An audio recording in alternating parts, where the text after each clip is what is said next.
जी हमारे साथ जुड़ गए हैं रिटायर्ड इंटरनेशनल अफेयर एक्सपर्ट हैं मोहम्मद अली शाह। हमारे साथ जुड़ गए हैं डिफेंस एक्सपर्ट हैं यूके देवनाथ जी, डिफेंस एक्सपर्ट हैं। आप सभी का बहुत इस्तकबाल। मोहम्मद अली शाह साहब, हालात बद से बदतर होते हुए नजर आ रहे हैं, ऐसे में बहुत अशद जरूरत है कि यहाँ पर सीज फायर हो, और क्या बहुत पॉजिटिव उम्मीद यहाँ पर नजर आ रही है कि अब कहीं ना कहीं फौरी तौर पर ही सही, कुछ दिन के लिए ही सही, जरूरत है सीज फायर की। जी साहिबा जी, आपका बड़ा अच्छा सवाल है। और जी हाँ, आपने बखूबी बिल्कुल सही दुरुस्त फरमाया है कि ये अभी जरूर वक्त है सीज फायर की। लेकिन सवाल ये पैदा होता है, क्या सीज फायर हो पाएगा? क्या जो दबाव बनाए जा रहे हैं इसराइल पे, क्या वो कामयाब होंगे? क्या जो लोग जुलट लगा रहे हैं, एक साथ मेहनत कर रहे हैं इनकी पैरवी कराने में, क्या वो कामयाब होंगे? क्या ये तबादुल हमले जो गाजा पट्टी पे हो रहे हैं इसराइल की तरफ से, क्या ये रुकेंगे? क्या इंसानियत का जो खात्मा हो रहा है, क्या ये रुकेगा?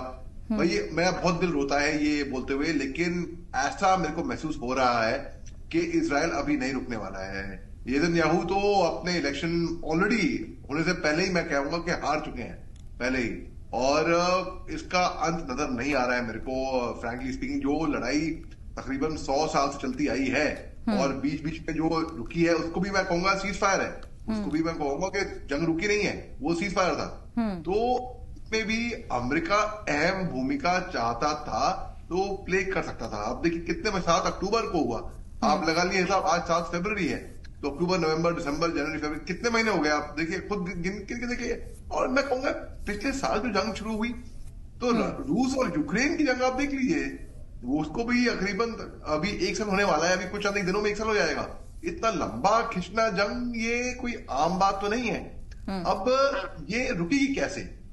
बस जहां पे दवा काम नहीं करती, वहां दुआ काम आती है ना, ऐसा कहा जाता है। तो बस मैं दुआ कर सकता हूँ यहाँ बैठे बैठे, और एक पॉजिटिव वाइब दे सकता हूँ। इसके अलावा देखिए, ये नेतन्याहू इजराइल के ऊपर निर्भर करेगा। और ये ठीक है मोहम्मद अली शाह साहब, क्योंकि ये पूरा मसला बहुत पुराना है, बहुत लंबा है और बहुत इंटेंस है अगर इसको देखा जाए, लेकिन यहाँ पर गिव एंड टेक से भी बात बनती हुई नजर नहीं आ रही। अक्सर जंग में देखा गया है कि गिव एंड टेक को लेकर बातचीत होती है और रजामंद होने के बाद जंग को खत्म किया जाता है, लेकिन ये जो पूरा मसला है और जो एक एरोगेंस है, उसकी वजह से गिव एंड टेक के बावजूद भी हल बड़ा मुश्किल हो रहा है निकालना।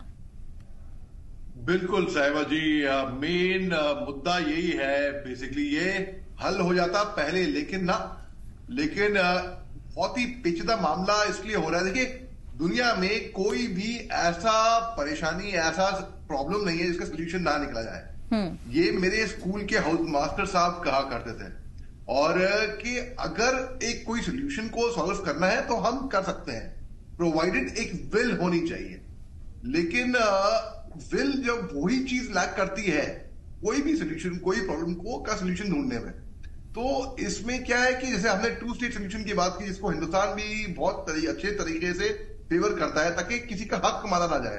तो फलस्तीनी इजरायली फेयर एंड स्क्वायर, सबके लिए फेयर एंड स्क्वायर। लेकिन यहां पर ये पेचीदा मामला इसके लिए हो रहा है कि उनके एक तरीके से यहाँ पे अमेरिका की दखलंदाजी, पहली बात तो यो, चाहे रूस का यूक्रेन का जंग हो, चाहे इजराइल फलस्तीन की बात हो, एक तो अमेरिका चाहे तो बड़ा भाई बन के बड़े अच्छे तरीके से समझा सकता है, मगर कहना कुछ और है, उसको कहना कुछ और है, करना कुछ और है। तो इसका हल कैसे? जैसे कि मेरे सीनियर्स ने भी बताया कि सबसे पहले नीड ऑफ द आवर है जंग, चाहे 10 दिन के लिए रुके, चाहे 1 महीने के लिए रुके, पहले जंग को रुकना पड़ेगा, डायलॉग शुरू होना होगा, ताकि इंसानियत का खात्मा ना हो बेसिकली।